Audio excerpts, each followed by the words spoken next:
Good afternoon, nandito kami ngayon kay Sir Abet, no? For today's video, ayan, meron akong gustong i-promote sa inyo, mga kapatid, kasi nitong mga nakaraang linggo o buwan, ilang beses nang may nag-message sa page natin sa Betmo TV. Nagpapapromote sila ng ng online game. So diretsuhin ko na. Nagpapapromote sila ng sugal. Then malaki daw ang kikitain ko doon sa sugal once na may nag-register sa account ko.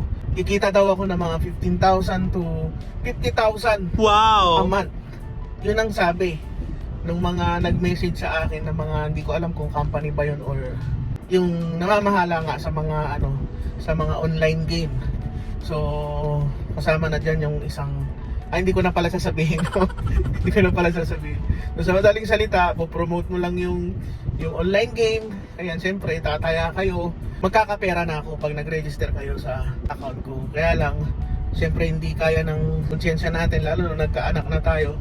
Siyempre, parang napakahirap na magpo-promote ka ng sugal. Paano kung sabihin ng anak ko, Daddy, gusto kong mag-online game o gusto kong tumaya doon sa sugal. So, parang ang sakit na ako pa yung nagturo sa anak ko na magsugal, diba? So, hindi naman tayo nagmamalinis o hindi ko rin sinasabi to o pinost para malaman nyo na mukhang kumikita na si Betmo TV So, sa ngayon talagang hindi pa dahil hindi ko pa nare-reach yung engagement na kumbaga dapat mag 100k views para kumita tayo. So, wala pa sa ganun.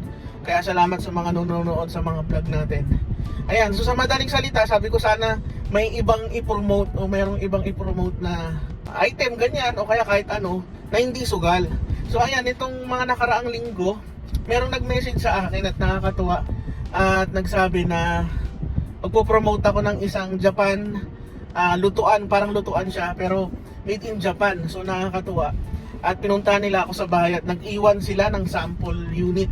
At yung sample unit na to, abangan nyo, i-unbox natin yon at ipopromote natin. At syempre, i-demo din natin. Kaya abangan nyo, ito, si Sir Clean kasama ko, i-unbox natin soon.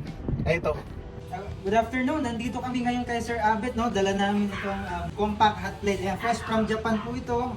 Bruno Japan at Bruno Philippines na combine para dalhin sa atin itong trusted kitchenware brand. So, abangan nyo ang vlog ni Sir Abet. Thank you. Ayan guys, abangan nyo guys, i-unbox natin to. Bruno hot compact hot plate.